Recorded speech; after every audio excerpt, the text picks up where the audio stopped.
আসসালামু আলাইকুম, সবাই কেমন আছেন? আলহামদুলিল্লাহ ভালো আছি।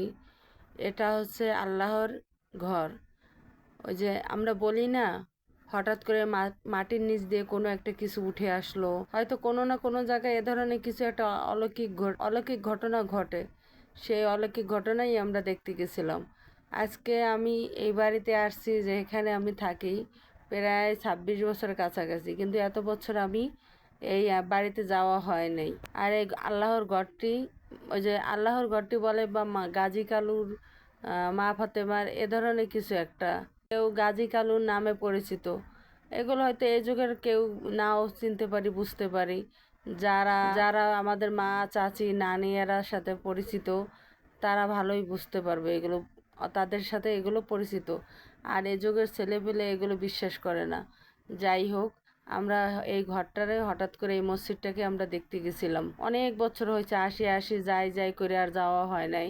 তাই চিন্তা করলাম হঠাৎ কয়েকজন একসাথে আমরা চলে যাই। আমি, আমার ভাইয়ের বউ, আমার ছেলে, আমার ওই যে খালাতো ননদ, আর ওই খালাতো দেবর, এরা সবাই মিলে এখানে যাচ্ছিলাম। আর সাথে রাস্তার মাথায় গ্রাম, এগুলো তো শহরে দেখা যায়, এগুলো তো আর বেশিরভাগ গ্রামে দেখা যায় না। দুটো ছেলে এই যে করতেছিল, কি বলে, দুটো ছেলে এখানে বসে এগুলো নিয়ে করতেছিল। আমার ছেলে আবার ভিডিও করে নিল।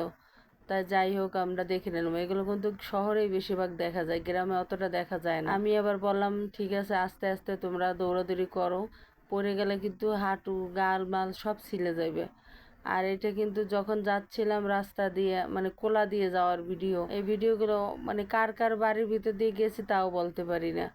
এগুলো মানে অনেক দিন, অনেক বাড়িঘর এখন আর আগের মতন নাই। এখন মানুষের দিন দিন কত পরিবর্তন হইতেছে। আগে তো কত সুন্দর, আগে তো সবার বাড়িতে টিনের ঘর ছিল, এখন আর কোনো টিনের ঘর নাই।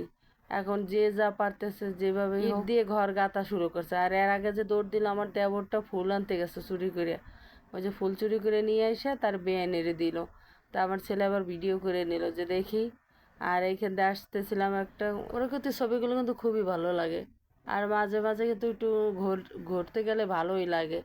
এই আমার খালাতো ননদটা ঘুরে ঘুরে দেখাইতেছে, এটা অমুক বাড়ি, এটা অমুক বাড়ি। সে আবার ভালো চেনে, কারণ সে তো সবসময় তার নানা বাড়ি যাতায়াত করতো। সে আবার চিনতেছিল, আর আমি তো চিনি না। আমি এত বছরও বের হই নাই, যেহেতু এই জন্য আমি চিনি না। সে আবার আমার দেখাইতেছিল। আর এই বাড়িগুলো দ্রুত তো ভিডিও করা, এই জন্য কাঁপাইতেছিল। যদি আস্তে ধীরে ভিডিওটা করা হইতো তাইলে আবার ভালো হইতো। হাঁটা অবস্থায় ভিডিওগুলো করা হয়েছে। আর এই বাড়িগুলো কিন্তু দারুণ লাগতেছিল। আমি আবার বললাম এই বাড়ির ডিজাইনটা কিন্তু অনেক সুন্দর হয়েছে। কার না ইচ্ছা করে নিজের একটা ভালো বাড়ি করতে, নিজে একটু ভালো থাকতে, সবার ইচ্ছা করে। একদিন আমরাও আশা করি ইনশাল্লাহ আমাদেরও এরকম একটা বাড়ি হবে। আমার ওই দেবরটা আবার দেখাইলো যে এই বাড়িটা ভিডিও করেন, রাজার বাড়ির মতন। ওই যে প্রথমে যে দেখাইলো, আসলে পোলাপান তো, পোলাপানের বুদ্ধি কিন্তু বুদ্ধি পোলাপান হইলো, কিন্তু অনেক সময় অনেক বাড়ি কেনে। আর সত্যি সত্যি ওই বাড়িটা অনেক সুন্দরই লাগছে। আমাদের এইখানে এই বাড়িগুলো কিন্তু আগের, অনেক আগের হিন্দুদের বাড়ি, ওই মডেলের বাড়ি। যেখানে এইখানে হিন্দুদের বাড়ি ছিল বেশিরভাগ, ওইগুলো হয়তো তারা বিক্রি করে গেছে, মুসলমানরা কিনে রাখছে, কেউ থাকছে, বাড়িঘর ভাঙ্গে আবার নতুন করে রাখছে। আমাদের এইখানে আরেকটা বাড়ি ছিল হিন্দুদের, ওই বাড়িটা ভাঙ্গা হয়ে গেছে। আর এটা হচ্ছে ওই যে যখন যাচ্ছিলাম কোলা দিয়া, মানে একটা কোনাকুনি রাস্তায়, খুবই কষ্ট হয়েছে যাইতে, মানে হাঁটছে আইসা এই ওইখানে গেছি তো গেছি, আসার পরে এত চিকরাইছি, এত ব্যথা, কি যে হইলো আল্লাহ তুমি আমার মাফ করো।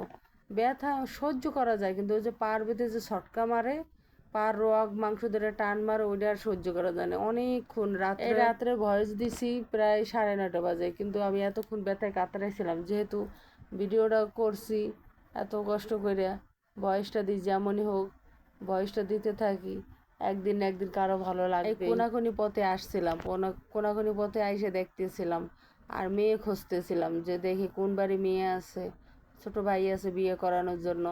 তাই চিন্তা করলাম যে ভাইয়ের জন্য বউ খুঁজে নিই।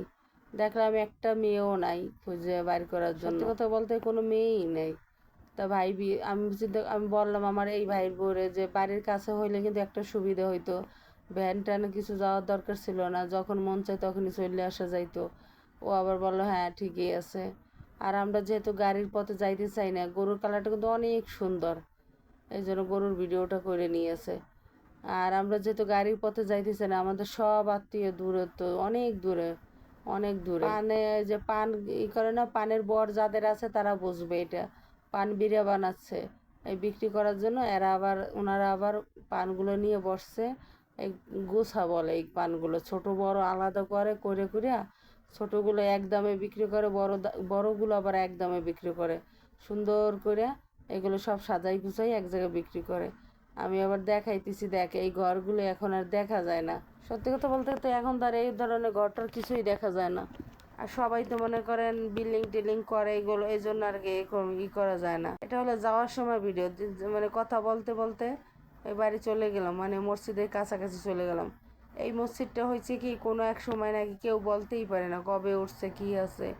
আমাদের এইখানেও একটা আল্লাহর মসজিদ আছে, কোন আমলে, মানে রাজার আমলের। হঠাৎ জঙ্গল পরিষ্কার করতে যাই দেখে কয়েকটা গম্বুজ। কেউ বলতে পারে এটা কি রাজা এই মসজিদটা কি রাজা উঠাই থুয়ে গেছে না গাইবীভাবে হয়েছে, কেউ বলতে পারে না। আমাদের ওইখানেও একটা আছে, আমাদের বাবার বাড়ির ওইখানে। কিন্তু আল্লাহর হুকুম, ওইখানে যা মানত করি আল্লাহ পূরণ করে, হয়তো ধীরে ধীরে পূরণ করে। আর এইখানেও এইটা হঠাৎ করে নাকি উঠছে, কেউ বলতে পারে না কবে উঠছে, কীভাবে উঠছে, কেউ বলতে পারে না। যাই হোক, অনেক বছর পর আমরা গেলাম দেখতে। আমার ভাইয়ের বউ আমার হাতে মেহেন্দি পাতা দিয়ে বললো, বলো তো আপু এটা কি, তাহলে তোমার একটা জিনিস খাওয়াবো। তা আমি আবার সাথে সাথে ধরে নাকে শুকিয়ে বললাম যে এটা মেহেন্দি পাতা। আচ্ছা। তা এইখান থেকে সোজা যাইয়ে সামনের ওই মসজিদটা তোলা দিয়ে আসছি, তো এই জন্য একটু ঝামেলা হয়েছে। যাই হোক, যেভাবে হোক ভালো মতন আসছি আর সুন্দর মতন ঘুরে আইছি। সত্যি কথা বলতে জায়গাগুলো কিন্তু অনেক সুন্দর। আমরা যাইও অনেক আনন্দ হয়েছে আমাদের, বা মজা পাইছি। বাড়ির ভিতরে গেছি, কোলার ভিতর দিয়ে গেছি, আমাদের এখানে কোলা দিয়ে বলে, মানে যার যার এলাকা যে যেরকম যাইতে পারে। আর এইখানে এক চাষি আমাদের ঠিকানা জানতে চাইছিল, পরে আমাদের সবার ঠিকানা জানিয়ে শুনলো, "ও তোমরা অমুক বাড়ির বউ বা অমুক বাড়ির মানে মেয়ে, তার নাতি", মানে এরকম এরকম ঠিকানা। বা আমার নানা শ্বশুরের নাম জিজ্ঞেস করলো, তখন তারা চিনলো আমাদেরকে। সে আরো খুশি হলো আমাদের দেখা। আসতে বললো আর ঘরে বসতে বললো, আমরা বললাম যে না, এখন যাবার সময় নাই, পরে এক সময় যাইয়ে ঘুরে আসবে, এখন তো আসছে একটা কাজে, পরে ঘুরে যাবো। ঠিক আছে। সে আমাদের অনেকখানি পথ আবার আগাই দিল। যাই হোক, সবাই আমাদের জন্য দোয়া করবেন, আমরা যেন ভালো থাকি, সুস্থ থাকি। আমরা যে যেই নিয়তে আছি বা আসছি, আল্লাহ যেন আমাদের মনের আশা পূর্ণ করে। সবাই আমাদের জন্য দোয়া করবেন, সবাই ভালো থাকবেন। আমিও দোয়া করি সবাই ভালো থাকবেন। আমরা কিন্তু এই জায়গায় নামাজ পড়ে নিছি, নফল নামাজ পড়ছি, আসরে নামাজ পড়ছি। এইখানে এসে পড়া যায়, মহিলাদের জন্য জায়গা আলাদা করা আছে। ওইখানে অজু করে যে যেভাবে নামাজ পড়ে যায়, যার যে কয় রাকাত নামাজ পড়ার ইচ্ছা সে সেই কয় রাকাতই নামাজ পড়তে পারবে। আমি আর আমার ননদটা নামাজ পড়ে নিলাম। সুস্থতা হচ্ছে আল্লাহ তাআলা মহান রব্বুল আলামিন বড় একটা নেয়ামত। এই সুস্থতা যেন সবাই আল্লাহ, সুস্থ শরীরে যেন সবাই আল্লাহ রাখে, এই দোয়া করি সবসময়। আমিও দোয়া করি। আসলে কোন জায়গা থেকে কোন বাড়ি দিয়ে চলে আসছে নিজেরাও জানি না। দেখি চতুর্দিকে শুধু বিল্ডিং, আর কত সুন্দর বাড়িঘরের পরিবেশগুলো, খুবই ভালো লাগছে আমাদের কাছে। সুস্থ শরীর থাকাই হচ্ছে আল্লাহর বড় একটা নিয়ামত। আল্লাহ যেন আমাদের সবাইকে এভাবে সুস্থ শরীরে থাকার তৌফিক দান করে, আমিন।